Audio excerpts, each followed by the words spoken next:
บุญนมัสการพระธาตุหลวงเวียงจันทน์ประจำปี2025ได้จัดขึ้นแต่วันที่1พฤศจิกายน2025กงกับมือเพลงขึ้น15ค่ำเดือนธันวาคมพ.ศ. 2568ในงานบุญนอกจากมีพิธีทางศาสนาแล้วคณะรับผิดชอบยังจัดให้มีหลายกิจกรรมเพื่อครบงานตามฮีตของประเพณีที่เคยปฏิบัติสืบทอดกันมาแต่โดนนานจัดงานวางแสดงสินค้าได้จัดอยู่2จุดคือบริเวณเดินสนามหลวงพระธาตุหลวงเวียงจันทน์และศูนย์การค้าลาวไอเต็กถึงอย่างใดก็ตามเพื่อเฮ็ดให้งานบุญดังกล่าวมีความสงบปลอดภัยและบ่ให้เกิดสภาพปรากฏการณ์ย่อท้อที่อาจจะเกิดขึ้นในงานบุญ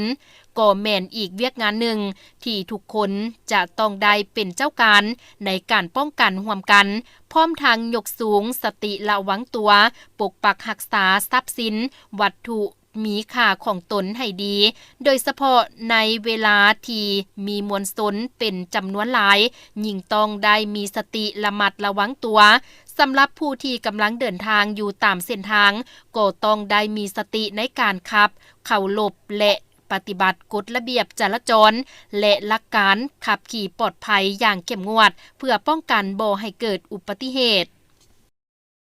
เพื่อรับประกันให้การบุญท่านหลวงปีนี้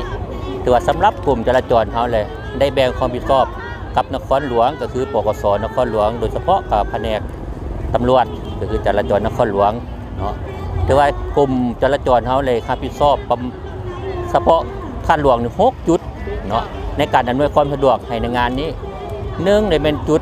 หน้าสภาแห่งชาติถือว่าหน้าสภาแห่งชาติจัดสรรรถเข้าออกรถทั่วไปสิเป็นรถพ่อค้าเช้าขายรถที่มีเป้ได้จัดสรรเนาะตามที่ว่าคันถึงกำหนดจุดที่2เลยเป็นจุดด้านกรมเรียนก็บ่อนจอดรถของการนำที่ว่าเข้ามาไหว้พระเนาะจุดกรมเรียนแล้วก็จุดที่3เลยเป็นจุดทางเวียงเจริญก็ได้จัดสรรคือกันโดยเฉพาะจัดสรรรถเข้าออกเพื่อบ่ให้มีการแออัดนอกจากนั้นเฮาก็ได้กาเกียมพาหนะรถเปิดทางจำนวน10กว่าคันเพื่อมาไว้ห้องรับให้การนำผู้ที่เพิ่นจะเสนอเข้ามาจะมาตักบาตรมาไหว้พระคือแต่ละปีเนาะแต่ละปีเฮาก็ได้กาเกียมเนาะเพื่อให้ประกันแล้วก็นอกนั้นก็ได้จัดสรรทั้งในนี่หมายความว่าเฮาจะจัดสรรรถที่จอดบ่ถูกระเบียบรถที่จอดลอยเข้ามาบ่ถูกระเบียบเฮาก็มีได้ลากแก้ออกเนาะเพราะว่าเพราะฉะนั้นแล้วเฮาก็